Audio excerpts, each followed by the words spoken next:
ഞാൻ ജനിച്ചതും വളർന്നതും ഒക്കെ. ഈ ബിസിനസ്സിലേക്ക് വരാനുണ്ടായത് പ്രത്യേക സാഹചര്യമാണ്. ഞാനൊരു ബിസിനസ് ഫാമിലിയാണ് ജനിച്ചതും വളർന്നതും ഒക്കെ.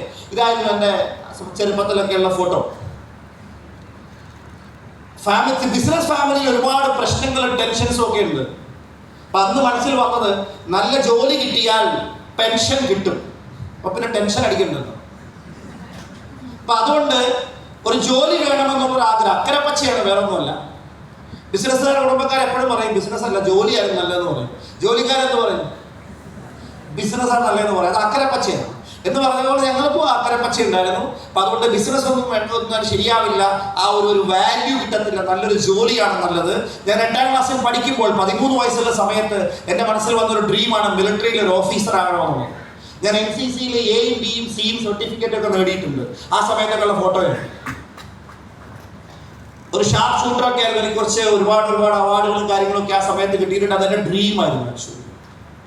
ആ ഡ്രീം കൊണ്ട് ഇങ്ങനെ പോകുന്ന സമയത്താണ് എനിക്ക് ഒരുപാട് അനുഭവങ്ങൾ ഉണ്ടായിട്ടുണ്ട്. അനുഭവങ്ങൾ ഒരുപക്ഷെ നിങ്ങൾക്ക് ഒരുപാട് പഠിക്കാൻ പറ്റും. ഒരു ദിവസം വൈകുന്നേരം നിലച്ചിരിക്കുന്ന ഒരു ആക്സിഡന്റ് ഉണ്ടായി. ആ ആക്സിഡന്റിൽ എൻ്റെ റൈറ്റ് ഹാൻഡ് ഫുൾ ഇവിടുന്ന് കട്ടായി പോയി. ലെഫ്റ്റ് ഹാൻഡിൽ മൾട്ടിപ്പിൾ ഇഞ്ചുറി വന്നു. എൻ്റെ കുടയുടെ ഈ ഭാഗം ഒരു 7-8 പീസായിട്ട് പൊടിഞ്ഞു പോയി. 2 കൈയിലും സർജറി ചെയ്യേണ്ടി വന്നു. ഏതാണ്ട് 2 വർഷത്തോളം ടോട്ടൽ എടുത്തു ട്രീറ്റ്മെന്റ് കഴിയുമ്പോൾ ഫിസിക്കൽ ഡിസബിലിറ്റീസ് ഒരുപാട് വന്നു. 2 വർഷത്തിന്റെ ലൈഫിൽ നിന്ന് പോയി. കൈയില്ലാതെ അല്ലെങ്കിൽ കൈ പ്രവർത്തിക്കാതെ 2 വർഷത്തോളം ഞാൻ ജീവിച്ചിട്ടുണ്ട്. ആ സമയത്ത് ശരിക്കും പറഞ്ഞാൽ യഥാർത്ഥ ജീവിതം എന്താണെന്ന് ഞാൻ പഠിച്ചത് ആ സമയത്താണ്. ജീവിതത്തിൽ വലിയ വിജയങ്ങൾ നേടിയേ പറ്റൂ എന്ന് തിരിച്ചറിഞ്ഞത് ആ സമയത്താണ്. പൈസ ഉണ്ടാക്കണമെന്നൊരു തീവ്രമായ ആഗ്രഹം വന്നത് ആ സമയത്താണ്. നമ്മുടെ കഷ്ടപ്പാടും പ്രശ്നങ്ങളുമുള്ള സമയത്താണ് നമുക്ക് ഏറ്റവും നന്നായി പഠിക്കാൻ കഴിയുന്നത്. ഒരേ ഒരു സ്വപ്നം മിലിറ്ററിയിൽ ഒരു ഓഫീസർ ആവണം. ഫിസിക്കൽ ഡിസബിലിറ്റി ഇല്ലാതായപ്പോൾ ആ സ്വപ്നം എന്നേക്കുമായി നശിച്ചു പോയി. അതിനി ഒരിക്കലും സാധിക്കില്ല. അങ്ങനെ സമയത്ത് മുന്നോട്ട് എന്ത് വേണം, എങ്ങനെ വേണം എന്ന് ചിന്തിക്കുന്നു. ഫാമിലി ബിസിനസ് ഒക്കെ നഷ്ടപ്പെട്ടു പോയി, പരാജയത്തിലേക്ക് പോയി. ബിസിനസ് വിടേണ്ടി വന്നു. വീട്ടിലെ ഫാദറിന്റെ വരുമാനമില്ലാത്ത അവസ്ഥയായി. ഞങ്ങൾ 3 പേരാണ് മക്കൾ. ഞങ്ങൾ ഒരുപാട് സ്ട്രഗിൾസ്. ഒരു പഴയ വീട്ടിലാണ് ഞങ്ങൾ ആ സമയത്ത് താമസിച്ചിരുന്നത്. കറക്റ്റ് സമയത്ത് ഇവൻ സാമ്പത്തിക പ്രയാസം കൊണ്ട് മെയിൻ്റനൻസ് ഒന്നും പോലും ചെയ്യാൻ പറ്റാതെ ഇടിഞ്ഞു പൊളിഞ്ഞ് ഇതെപ്പോഴാണ് നമ്മുടെ വീട്ടിലേക്ക് നമ്മുടെ ദേഹത്തേക്ക് വീഴും എന്ന് പറയുന്ന ഒരു സാഹചര്യത്തിലാണ് ഞാൻ ആ സമയത്തൊക്കെ ഉണ്ടായിരുന്നത്. അവിടെ നിന്നാണ് ഞാൻ ഡയറക്റ്റ് സെല്ലിംഗ് ബിസിനസ്സിലേക്ക് വരാനുണ്ടായ സാഹചര്യങ്ങൾ ഉണ്ടാവുന്നത്. എൻ്റെ ലക്ഷ്യങ്ങൾ ശക്തമായിരുന്നു, വ്യക്തമായിരുന്നു. അതിനുവേണ്ടി ഞാൻ ജീവൻ പോലും കൊടുക്കാൻ തയ്യാറായിരുന്നു. ഇതായിരുന്നു എൻ്റെ തുടക്കത്തിൽ ഞാൻ എഴുതി വെച്ച ലക്ഷ്യം. ഒന്നാമത്തത്, എൻ്റെ സഹോദരന്റെ വിവാഹം തീരുമാനിച്ചിട്ട് ഏതാണ്ട് 1 വർഷത്തോളം കഴിഞ്ഞു. ഇതുവരെ കല്യാണം നടത്താൻ പറ്റിയിട്ടില്ല. വലിയ സ്ത്രീധനമൊന്നും കൊടുത്തിട്ട് വലിയ ആർഭാടത്തിൽ നടത്തുന്ന കല്യാണമൊന്നും ആയിരുന്നില്ല. ചെറിയ രീതിയിലുള്ള ഒരു മാരേജ്, ഒരു 4-5 ലാക്സ് എന്നുണ്ടെങ്കിൽ വളരെ ഭംഗിയായി എല്ലാം നടന്നേനെ. ഇവൻ കല്യാണത്തിന് വിളിച്ചുള്ള ആൾക്കാർക്ക് ആഹാരം കൊടുക്കുന്ന ഉൾപ്പെടെ, അവൾക്ക് അത്യാവശ്യം വേണ്ട സ്വർണ്ണാഭരണങ്ങളൊക്കെ വാങ്ങുന്ന ഉൾപ്പെടെ, വീട്ടിൽ അത്യാവശ്യം വേണ്ട അറേഞ്ച്മെന്റ് അത്ര മാത്രമേ ഉള്ളൂ. പക്ഷെ അതിനുള്ള സംവിധാനമില്ല. അതായിരുന്നു എൻ്റെ ഒന്നാമത്തെ ലക്ഷ്യം. ആ സമയത്ത് വീട്ടിൽ അതിനുള്ള സംവിധാനങ്ങളൊന്നും ഉണ്ടായിരുന്നില്ല. വേണമെങ്കിൽ മറ്റുള്ളവരുടെ മുമ്പിൽ പോയിട്ട് വേണമെങ്കിൽ കൈ നീട്ടാം. But that is not good. അല്ലെ, കൈ നീട്ടാം. ഇങ്ങനെയല്ല, ഇങ്ങനെ നീട്ടാം. കൊടുക്കാൻ വേണ്ടി, വാങ്ങാൻ വേണ്ടിയിട്ടല്ല, കൊടുക്കാൻ വേണ്ടിയിട്ടില്ല. അതിൻ്റെ ഫാദർ എപ്പോഴും പറയുമായിരുന്നു ആൾ ജീവിച്ചിരുന്ന സമയത്ത്. അപ്പം ഞാൻ പറയത്ര മാത്രമേ ഉള്ളൂ. അത് ഞങ്ങളെ സംബന്ധിച്ചോളം, എന്നെ സംബന്ധിച്ചോളം വളരെ വ്യക്തിപരമായി ഇമോഷണലി ഭയങ്കര അറ്റാച്ച്ഡ് ആയി മാറും. അവളുടെ വിവാഹം പെട്ടെന്ന് നടത്തണം. ഞങ്ങൾ 3 പേരും പഠിക്കാൻ മിടുക്കരായിരുന്നു. പക്ഷേ ഫിനാൻഷ്യൽ പ്രോബ്ലംസ് കാരണം ഹയർ എഡ്യൂക്കേഷൻസിന് പോകാൻ കഴിയുന്നില്ല. അത് എങ്ങനെയെങ്കിലും നേടണം. ഇനി ഞാൻ നേരത്തെ പറഞ്ഞതുപോലെ എൻ്റെ ട്രീറ്റ്മെൻ്റ് ഒക്കെ കഴിഞ്ഞിട്ട് ഫിസിയോതെറാപ്പി ചെയ്യാൻ വേണ്ടി എൻ്റെ ഹോസ്പിറ്റലിലേക്ക് ഞാൻ പോയി. അവിടെ ചെന്ന സമയത്ത് 25,000 രൂപ ആ ട്രീറ്റ്മെൻറ്റ് തുടങ്ങാൻ അടയ്ക്കാൻ പറഞ്ഞു. 25,000 പോയിട്ട് തിരിച്ചു പോകാനുള്ള വണ്ടിക്കൂലിക്കുള്ള പൈസ കടം മേടിച്ചുകൊണ്ടാണ് ഞാൻ ആ ഹോസ്പിറ്റലിൽ വന്നത്. അതുകൊണ്ട് അത് വേണ്ടാതെ വെച്ചിട്ട് പോയി. അപ്പം ആ സമയത്ത് എൻ്റെ മദറിനാണെങ്കിൽ ആസ്മറ്റിക് പേഷ്യൻ്റ് ആണ്. സമയത്ത് ട്രീറ്റ്മെൻറ്റ് കൊടുക്കാൻ പറ്റാതെ ഒരുപാട് ഡേഞ്ചറസ് ആയ സിറ്റുവേഷനിലൂടെ കടന്നു പോയിട്ടുണ്ട്. അപ്പം ഈ സമയത്ത് കണ്ടത് യഥാർത്ഥ ട്രീറ്റ്മെൻറ്റുകൾ കൊടുക്കാൻ കഴിയണം, ഒരു ജോലി വേണം. ഞാൻ അന്ന് മിലിറ്ററി പോകാൻ കഴിഞ്ഞില്ലെങ്കിലും ഗ്രാജുവേഷൻ കഴിഞ്ഞ് പോസ്റ്റ് ഗ്രാജുവേഷൻ ചെയ്യണം. ഇനി BEd എടുക്കണം. BEd എടുത്തു കഴിഞ്ഞാൽ ഏതെങ്കിലുമൊക്കെ +2 സ്കൂളിൽ അധ്യാപകനായിട്ട് ജോലി കിട്ടും. 2002 വർഷത്തെ കുറിച്ചാണ് ഞാൻ പറയുന്നത്. അങ്ങനെ കിട്ടിയത് ഒരു 25,000 30,000 ഒക്കെ മാക്സിമം സാലറി കിട്ടാം. അന്നത്തെ സാഹചര്യം മാനേജ്മെന്റ് സ്ഥാപനങ്ങളിലൊക്കെ ജോലിക്ക് കയറണമെങ്കിൽ 10-15 ലക്ഷം രൂപയൊക്കെ അങ്ങോട്ട് കൊടുക്കണം. ആദ്യം പറ്റണം, എങ്കിലേ ജോലിയുള്ളൂ. ഈ സാഹചര്യത്തിൽ അതൊന്നുമുള്ള നിവൃത്തിയില്ല. അപ്പം അതിനുള്ള പണം എങ്ങനെയെങ്കിലും വരുമാനം നല്ല രീതിയിൽ കണ്ടെത്തണം. എനിക്ക് വേണ്ടി കണ്ട ഏറ്റവും വലിയ സ്വപ്നം സ്വന്തമായിട്ടൊരു ബൈക്ക് വാങ്ങണം. ഞാൻ ഡയറക്ട് സെല്ലിംഗ് തുടങ്ങുന്നത് ഒരു ബൈക്ക് പോലും ഇല്ലാതെ 25, 30, 35 കിലോമീറ്റർ എല്ലാ ദിവസവും നടന്നിട്ടാണ് ഞാൻ ഈ ബിസിനസ് ചെയ്തിട്ടുള്ളത്. എല്ലാ ദിവസവും ഇവിടെയൊക്കെ പല ആൾക്കാർ വരുന്ന അവർക്ക് സ്വന്തമായിട്ട് വാഹനമോ സംവിധാനമോ വീട്ടിൽ തന്നെയുള്ള സിറ്റുവേഷൻസ് ഒക്കെ കാണണം. എന്നെക്കുറിച്ച് പറയുവാണെങ്കിൽ ആരോഗ്യം പോയി, വീട്ടിലെ ഫിനാൻഷ്യൽ സിറ്റുവേഷൻ തകർന്നു, മാനസികമായും നല്ല സിറ്റുവേഷനിലല്ല. മറ്റെന്ത് സിറ്റുവേഷൻസ് എടുത്താലും എല്ലാം പ്രതികൂലമായിട്ടുള്ള സമയത്താണ് ഞാൻ ഡയറക്ട് സെല്ലിംഗ് ബിസിനസ്സിലേക്ക്. ഡയറക്ട് സെല്ലിങ്ങിനെ കുറിച്ച് പോസിറ്റീവായിട്ടുള്ള ഒരു തോന്നൽ പോലും എനിക്കില്ല. പക്ഷേ അവസരങ്ങൾ അന്വേഷിച്ച് നടന്നുകൊണ്ടാണ് ആ സമയത്ത് ഡയറക്ട് സെല്ലിങ്ങിന്റെ പവർ തിരിച്ചറിയാൻ പറ്റിയത്. ഞാൻ നേരത്തെ പറഞ്ഞതുപോലെ ഇടിഞ്ഞു പൊഴിഞ്ഞ് വീടാറായ ഒരു വീടൊക്കെ മാറ്റി ഒരു ചെറിയ വീട് വെക്കണമെന്ന് ആഗ്രഹമുണ്ട്. അന്ന് കണ്ട ബഡ്ജറ്റ് 5 to 6 lakh അത്ര കൊടുക്കും. വലിയ സംവിധാനമുള്ള വീടൊന്നുമല്ല, ഒരടുക്കള, ഒരു ചെറിയ ഹോളോ, 1-2 ബെഡ്റൂം, എല്ലാം കൂടെ കൂട്ടിയ 800 or 850 സ്ക്വയർ ഫീറ്റ്. അതിനപ്പുറത്തോട്ട് പ്ലാൻ ചെയ്തിട്ടില്ല. ഇതൊക്കെയുള്ളൂ ഞാൻ എഴുതി വെച്ച ലക്ഷ്യങ്ങൾ.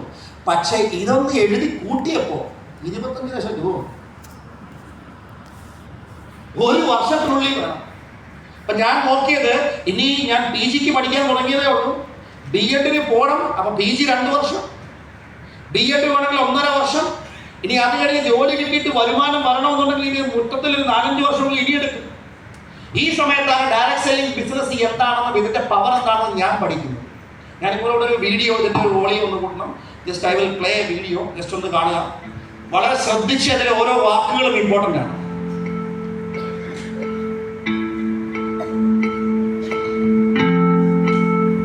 We should know not only how to handle the success, how to handle the failures. Because any task you do, you have to come across problem. Problem should not become the captain of the individual or the project chief. And the project chief should become the captain of the problems and defeat the problem and succeed. I never feel that I'm at my best. I feel I still have room to improve. I still set goals for myself to strive for. I'm never complacent with what I've achieved. Even though it's been very successful for me, I still feel I have a lot to prove, not just as a player, but as a person, as a father, to some extent, as a role model, in all aspects. So I do think it's important to follow your dream and do something which you are, excited by. So I think if you follow your heart and do what you like, you will always do much better. And so I don't think it matters if you're an engineer or you're in science, or it can be in any field. When I look around, I always learn something. That is, to be always yourself. And to express yourself, to have faith in yourself. Do not go out and look for a successful personality and duplicate it. No. The great successes, the large companies of this world, and there are many and many successful companies. Or are they the companies that took chances, where individuals started in garages, where ideas were born? Where did Microsoft, where did Apple, where did Amazon, where did Google, where did Facebook come from? They came from ideas that people felt something could be done and that they could make a difference. People say you have to have a lot of passion for what you're doing, and it's totally true. And the reason is because it's so hard that if you don't, any rational person would give up. And that's what happens to most people, actually. If you really look at the ones that ended up, being successful, unquote, in the eyes of society, and the ones that didn't, oftentimes it's the ones that were successful loved what they did so they could persevere when it got really tough. And the ones that didn't love it quit. So you gotta love it, you gotta have passion.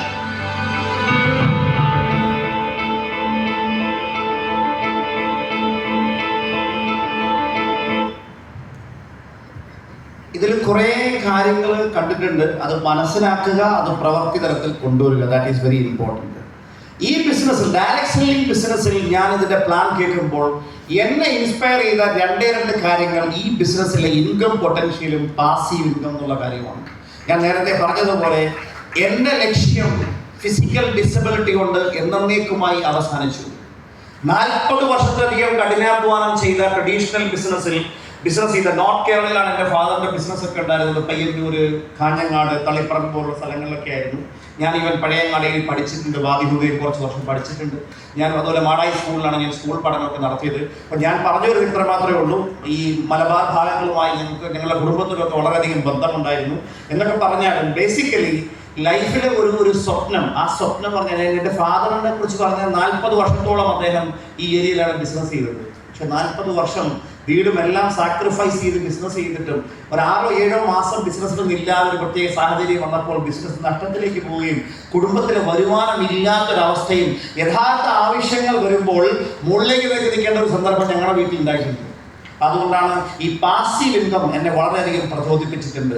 പിന്നെ ഇതിലൂടെ പെട്ടെന്ന് വരുമാനം, ഞാൻ നേരത്തെ പറഞ്ഞതുപോലെ ഒരു ജോലിക്ക് പോയാൽ മാക്സിമം ഒരു 30,000-25,000 രൂപയ്ക്ക് താഴെ വരുമാനം കിട്ടാൻ സാധ്യതയുള്ളൂ. എന്നാൽ നേരത്തെ പറഞ്ഞതുപോലെ ഇവിടെ ലക്ഷങ്ങൾ വരുമാനം മേടിക്കാനുള്ള സാധ്യത ഈ ബിസിനസ്സിലുണ്ട്. ഇതാണ് എന്നെ മോട്ടിവേറ്റ് ചെയ്ത ഏറ്റവും പ്രധാനപ്പെട്ട ഫാക്ടർ. നിങ്ങളുടെ മുമ്പിൽ വെക്കാൻ എനിക്ക് ഒരുപാട് എക്സാമ്പിൾസ് ഉണ്ട്.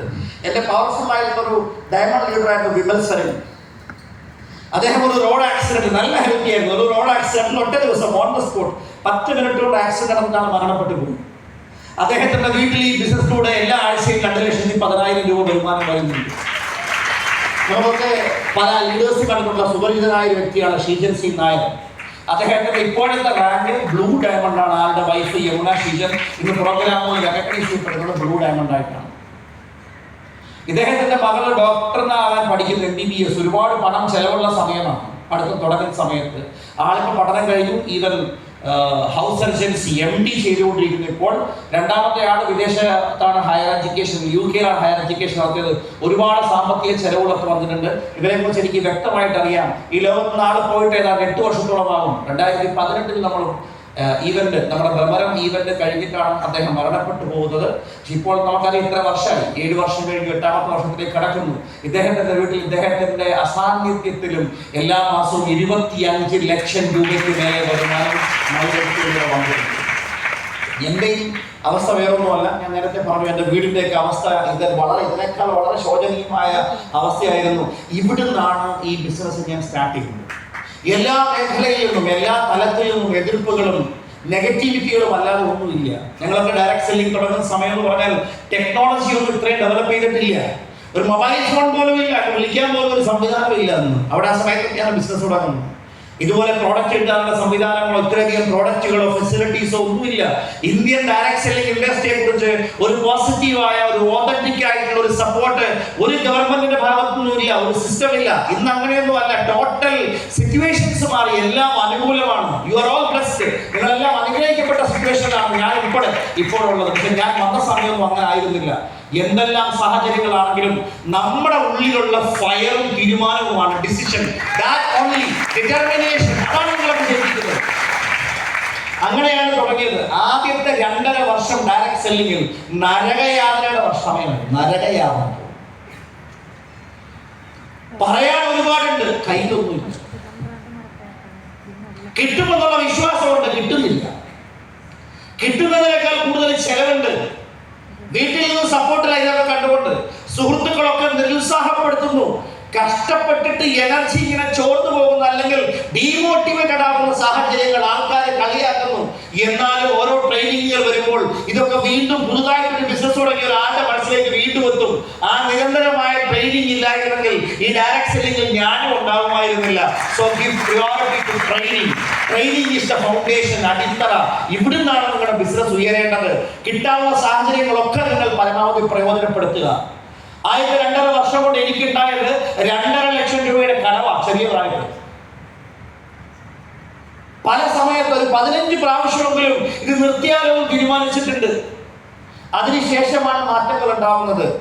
സഹോദരന്റെ വിവാഹത്തിനുള്ള സിറ്റുവേഷൻ അടിയന്തരമായിരുന്നതുകൊണ്ട് വീടോ കാര്യങ്ങളൊന്നും അല്ല. ആദ്യം വന്ന മാറ്റം ഒരു വാടക വീട്ടിലേക്ക് മാറി. ആ സാഹചര്യം തന്നെ മാറി. ഇതാണ് ഞാൻ വന്ന വാടക വീട്.